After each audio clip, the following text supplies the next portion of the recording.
بسم اللہ الرحمن الرحیم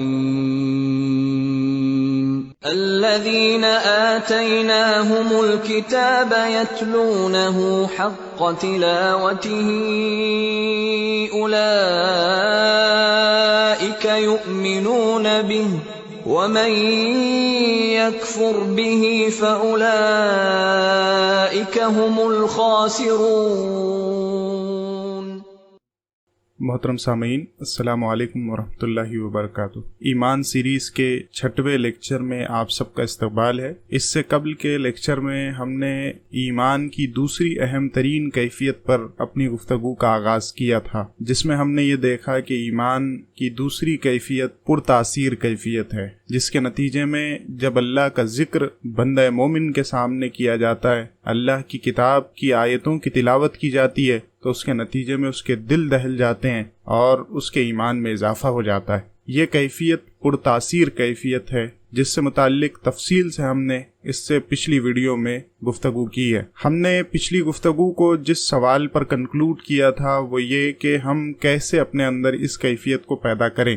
آج کے اس لیکچر میں ہم اس پہلو پر تفصیل سے گفتگو کریں گے۔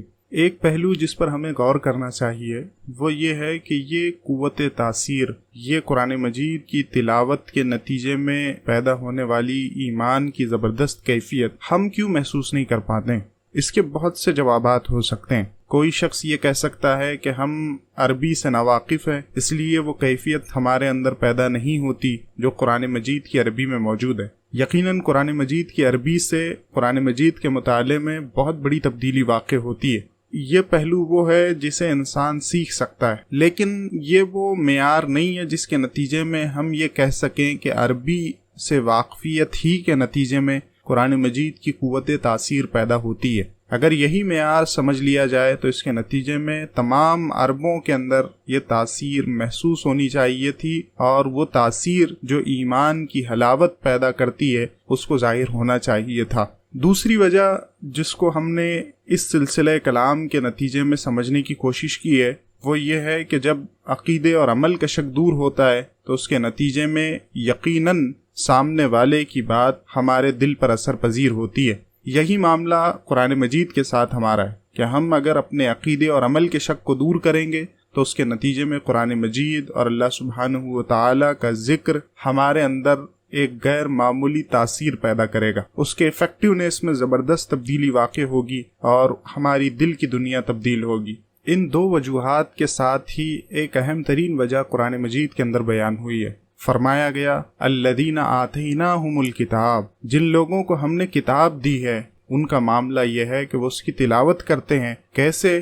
حق کا تلاوتی ہی، اس کا حق ادا کر دیتے ہیں۔ اولئک یؤمنون بہ، یقیناً یہی لوگ ہیں جو اس پر ایمان رکھتے ہیں۔ محترم سامعین، یہاں اللہ سبحانہ و تعالی نے بہت اصولی بات بیان فرمائی ہے۔ قرآن مجید کے اندر کسی کو کوئی چیز عطا کیے جانے کے لیے دو الفاظ استعمال ہوتے ہیں، ایک لفظ ہے اوتو اور ایک لفظ آتیناہم۔ یہاں اللہ تعالیٰ نے آتیناہم الکتاب کہا، یعنی ہم نے انہیں کتاب دی۔ بعض جگہ سورہ بقرہ میں اللہ تعالیٰ نے اوت الکتاب کا لفظ بھی استعمال کیا ہے۔ ان دونوں کا ذرا باریک فرق ہے جس میں بہت اہم بات پوشیدہ ہے۔ اوتو کا معنی ہوتا ہے کسی کو کوئی چیز آپ دیں، اس کے نتیجے میں دینے والے نے پوری آمادگی کے ساتھ کوئی چیز دی ہے، لیکن جو لینے والا ہے اس سے متعلق یہ بات مشکوک ہے کہ اس نے اسے قبول کیا یا نہیں کیا۔ لیکن آتیناہم کا معنی یہ ہوتے ہیں کہ دینے والے نے پوری آمادگی کے ساتھ چیز دی تھی اور لینے والے نے بھی اس چیز کو قبول کر لیا۔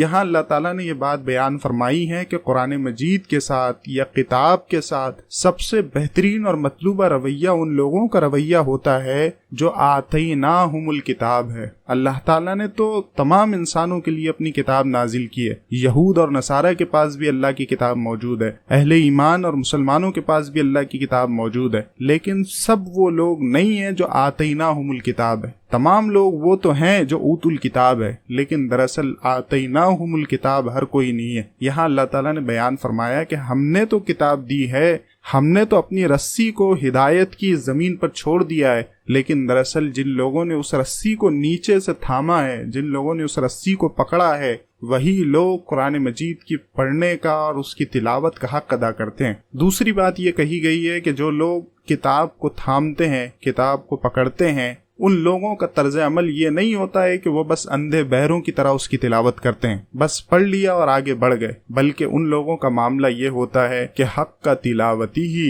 وہ اس کی تلاوت کا حق ادا کرتے ہیں۔ تلا یتلو کے معنی صرف تلاوت کرنے، ریڈنگ کرنے کے نہیں ہوتے ہیں، بلکہ تلا یتلو کے معنی ہوتے ہیں نقش قدم کی پیروی کرنا۔ وہ قرآن مجید کے صرف ریڈر نہیں ہوتے، بلکہ قرآن مجید کے فالوورز ہوتے ہیں۔ یہ دراصل آتیناہم الکتاب کی بہترین صفت اللہ تعالیٰ نے بیان فرمائی ہے۔ وہ قرآن مجید پر غور و فکر کرتے ہیں، اس کی ریڈنگ کرتے ہیں، اس میں تدبر کرتے ہیں، محنت کرتے ہیں، عمل کرتے ہیں اور اس کی اتباع کرتے ہیں۔ وَاتَّبَعُوا النُّورَ الَّذِي أُنزِلَ مَعَهُ، اس نور کی پیروی کرتے ہیں جو آپ صلی اللہ علیہ وسلم پر نازل کیا گیا۔ محترم سامعین، یہاں اللہ سبحانہ و تعالیٰ نے جو اہم بات ہمارے سامنے کہی ہے وہ یہ ہے کہ جن کو اللہ تعالیٰ کتاب دیتا ہے وہ کتاب کے ساتھ ایماندار ہوتے ہیں، کتاب کے ساتھ بے ایمانی نہیں کرتے ہیں، کتاب پر ایمان لانے کا حق ادا کرتے ہیں، اس کو اپنی زندگی کا حکم مانتے ہیں، اپنی زندگی کا قائد اور اپنی زندگی کا رہنما مانتے ہیں۔ اپنی زندگی کے تمام معاملات، چاہے عبادتوں سے متعلق ہو، دین سے متعلق ہو، وہ تمام بھی قرآن مجید ہی کی روشنی میں طے کرتے ہیں، اور اپنے کاروبار کے معاملات بھی قرآن مجید کی روشنی میں طے کرتے ہیں۔ وہ خاندانی مسائل اور معاشرتی مسائل کے لیے عدالتی نظاموں پر تکیہ نہیں کرتے ہیں، بلکہ وہ اللہ کی کتاب کی روشنی میں فیصلہ کرتے ہیں۔ وہ اپنی شخصیت کی تعمیر قرآن مجید کے مطابق کرتے ہیں۔ وہ مغرب کے تصورات کے مطابق اپنی شخصیت کو نہیں ڈھالتے، بلکہ قرآن ان کا امام اور ہادی اور رہنما ہوتا ہے، قرآن ان کا مربی ہوتا ہے جو ان کی تربیت کر رہا ہوتا ہے۔ وہ جب اس ملک ہندوستان کے اندر مسلمانوں کی سیاسی حکمت عملی پر غور و فکر کرتے ہیں تو قرآن مجید کی روشنی میں کرتے ہیں۔ وہ جب اپنی اولاد کی تربیت پر متوجہ ہوتے ہیں تو اپنی اولاد کی تربیت قرآن مجید کے سانچے میں کرنے کی کوشش کرتے ہیں، اس کے زیر سایہ کرنے کی کوشش کرتے ہیں۔ وہ جب اپنی نوجوانی میں ہوتے ہیں اور اپنے کریئر کی منصوبہ بندی کر رہے ہوتے ہیں تو کریئر کی منصوبہ بندی قرآن مجید کے زیر سایہ قرآن مجید کو اپنا امام اور ہادی مان کر رہے ہوتے ہیں۔ وہ مسلکی اختلافات میں نہیں الجھتے، وہ طلاق اور میراث کے حقوق ادا کرنے میں قرآن مجید کے قوانین کی خلاف ورزی نہیں کر رہے ہوتے ہیں۔ یہ ہے دراصل آتیناہم الکتاب۔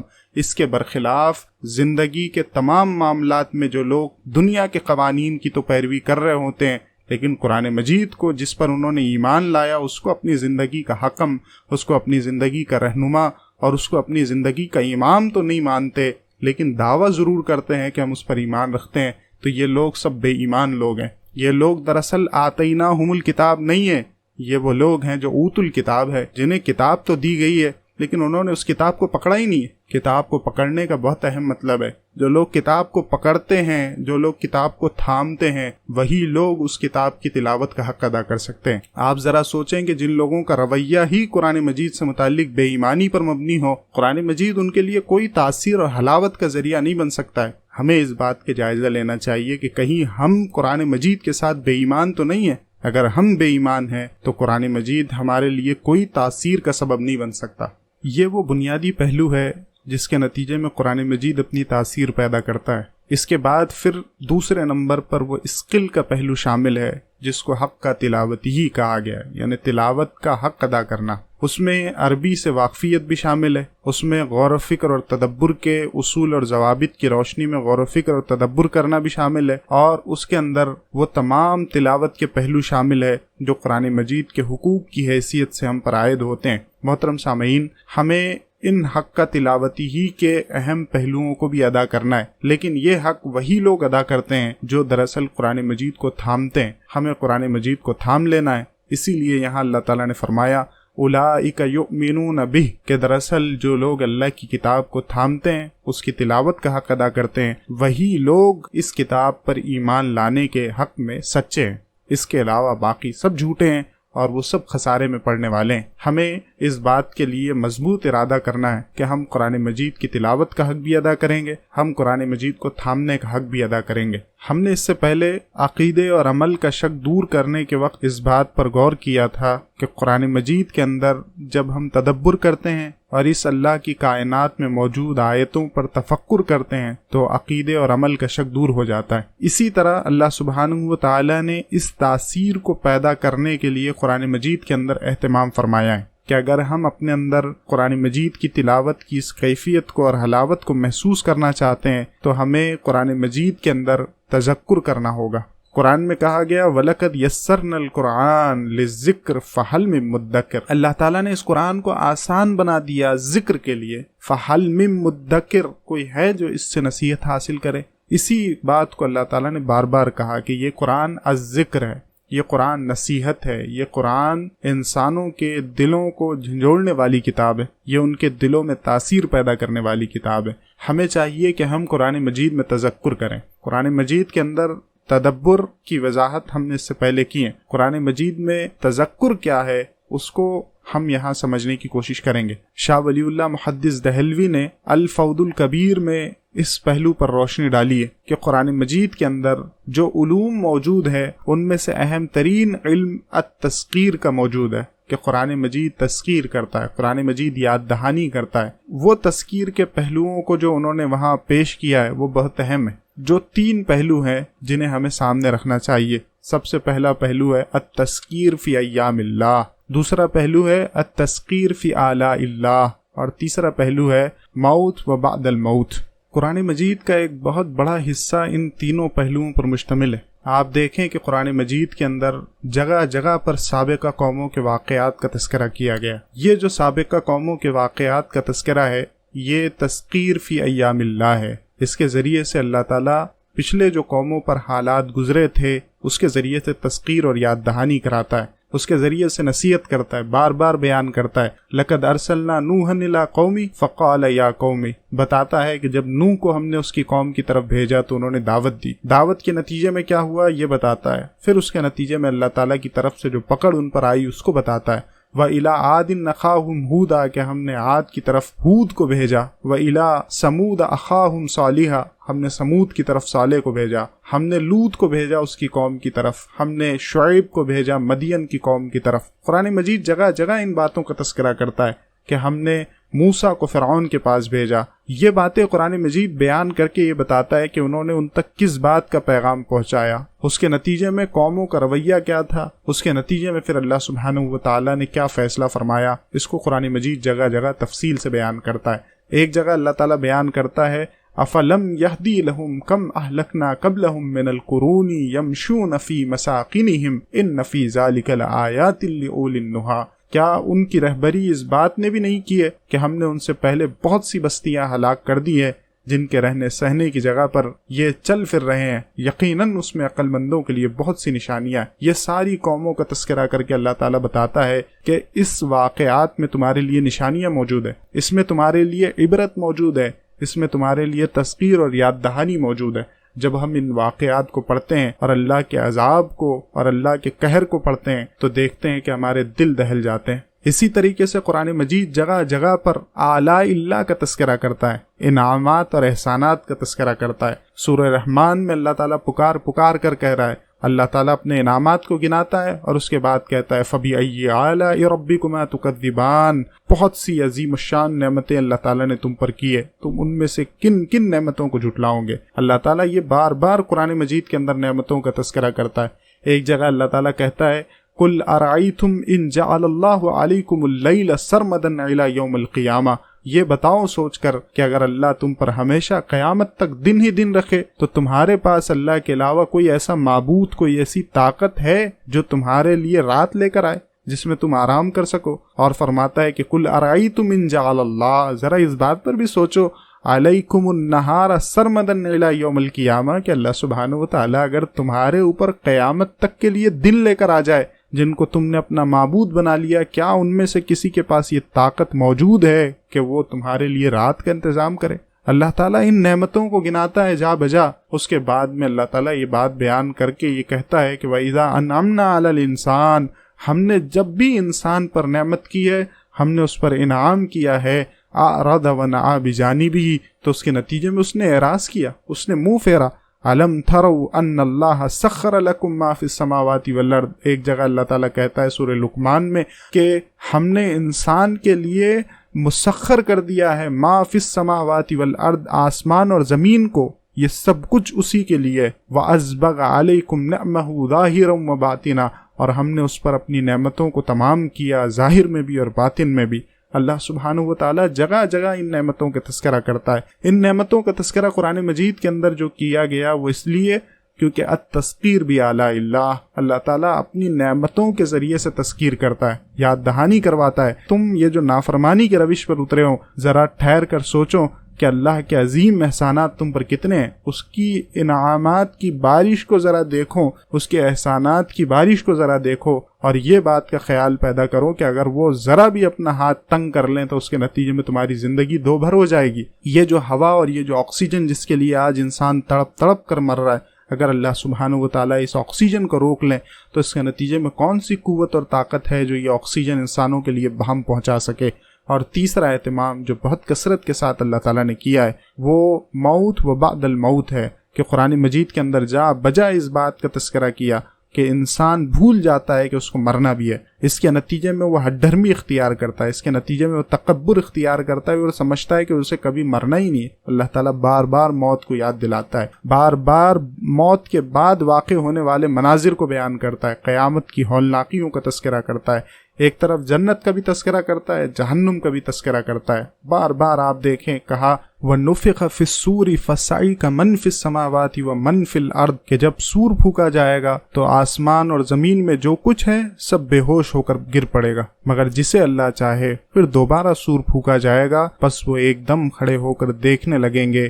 اللہ تعالیٰ بار بار قرآن مجید کے اندر تذکرہ کرتا ہے، کہیں پر کہتا ہے کہ وَسِیقَ الَّذِينَ كَفَرُوا إِلَىٰ جَهَنَّمَ زُمَرًا، کہ دیکھو اپنے سر کی آنکھوں سے کہ کیسے جن لوگوں نے اللہ کا کفر کیا تھا جہنم کی طرف گروہ در گروہ ہانکے جا رہے ہیں۔ دوسری طرف بیان فرماتا ہے کہ وَسِیقَ الَّذِينَ اتَّقَوْا رَبَّهُمْ إِلَى الْجَنَّةِ زُمَرًا، ذرا آنکھیں کھول کر دیکھو کہ جن لوگوں نے اللہ کا تقوی اختیار کیا تھا وہ لوگ کیسے گروہ در گروہ جنت کی طرف بڑھائے جا رہے ہیں۔ آخری پارے کی اکثر و بیشتر صورتوں کو آپ دیکھیں، اس میں قیامت کے مناظر کا تذکرہ ہوا ہے، جنت اور جہنم کے مناظر کا تذکرہ ہوا ہے۔ یہ تیسرا پہلو ہے جو اللہ سبحانہ و تعالیٰ کی طرف سے تذکیر کا موجود ہے۔ جب آپ تذکیر اور نصیحت کے ان تینوں پہلوؤں کو سامنے رکھیں گے تو اس کے نتیجے میں آپ کا دل نرم پڑے گا، آپ کے دل میں موجود سختی اور قساوت دور ہوگی، جس کے نتیجے میں آپ پر قرآن مجید اپنی تاثیر قائم کرے گا۔ اور یہی قرآن مجید کی تاثیر دراصل تذکیر ہے جو ہمارے دلوں کی دنیا کو تبدیل کر دیتی ہے۔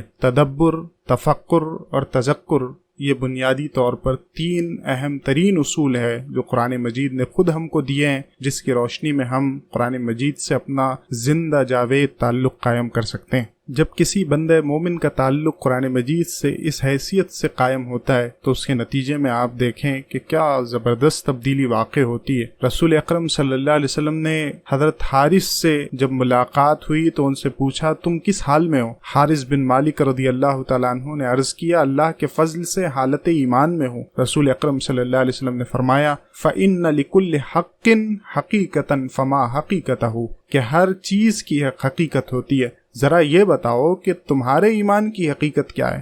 حضرت حارث نے اللہ کے رسول صلی اللہ علیہ وسلم کے سوال کے جواب میں اپنے شب و روز کی مصروفیات کا، نماز روزے کی کیفیات کا تذکرہ کیا اور اس کے بعد بہت غیر معمولی بات بیان فرمائی۔ حضرت حارث کہتے ہیں وَكَأَنِّي أَنظُرُ إِلَىٰ عَرْشِ رَبِّي حِينَ يُجَاءُ بِهِ، دراصل اللہ کے رسول میں اپنے سر کی آنکھوں سے جس وقت میرے رب کا عرش لایا جائے گا اس منظر کو دیکھ رہا ہوں، وہ منظر مجھے نظر آ رہا ہے جسے قرآن مجید کہتا ہے کہ وَتَرَى الْمَلَائِكَةَ حَافِّينَ مِنْ حَوْلِ الْعَرْشِ يُسَبِّحُونَ بِحَمْدِ رَبِّهِمْ، وہ اپنے سر کی آنکھوں سے دیکھ رہے ہیں کہ فرشتے اللہ کے عرش کے ارد گرد حلقہ باندھے کھڑے ہیں اور وہ اللہ سبحانہ و تعالیٰ کی حمد اور تسبیح بیان کر رہے ہیں۔ وَكَأَنِّي أَنظُرُ إِلَىٰ أَهْلِ الْجَنَّةِ يَتَزَاوَرُونَ فِيهَا، وہ یہ کہتے ہیں کہ جنت والوں کی ملاقاتوں کا منظر میری آنکھوں کے سامنے ہے۔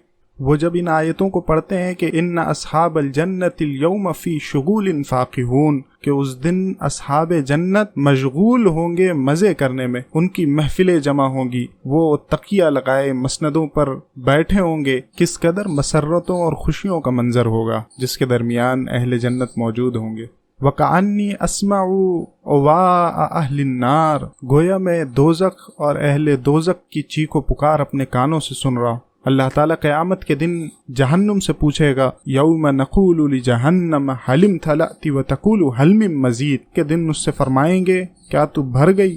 وہ کہے گی کیا کچھ اور بھی ہے؟ وہ اس دن کو دیکھیں گے کہ جب مجرمین جہنم کے حوالے کیے جائیں گے، کیا ہولناک منظر ہوگا۔ وہ اس منظر کو اپنی سر کی آنکھوں سے دیکھیں گے۔ وَأَشْرَقَتِ الْأَرْضُ بِنُورِ رَبِّهَا، کہ تم دیکھو گے کہ زمین روز محشر اپنے رب کے نور سے چمک اٹھے گی۔ وَوُضِعَ الْكِتَابُ، کتاب اعمال لا کر رکھ دی جائے گی۔ اس دن انبیاء اور گواہوں کو لایا جائے گا۔ وَقُضِيَ بَيْنَهُمْ بِالْحَقِّ، اور اللہ تعالیٰ حق کے ساتھ تمام لوگوں کے معاملات کے درمیان فیصلہ کر دے گا۔ محترم سامعین، جب انسان قرآن مجید میں تدبر و تذکر کرتا ہے تو وہ غیب اور غیبی حقائق سے اس قدر قریب ہو جاتا ہے جیسے وہ ان کا مشاہدہ اپنے سر کی آنکھوں سے کر رہا ہے۔ یہی حالت حضرت حارث کی ہے، یہی حالت صحابہ کرام کی ہے کہ وہ بالکل جہنم اور جہنم کے مناظر سے خوف زدہ ہے، اور اس کے خوف کے نتیجے میں آپ دیکھتے ہیں کہ ان کے ایمان میں زبردست حلاوت پیدا ہو گئی۔ اسی کے جواب میں اللہ کے رسول صلی اللہ علیہ وسلم نے حضرت حارث سے فرمایا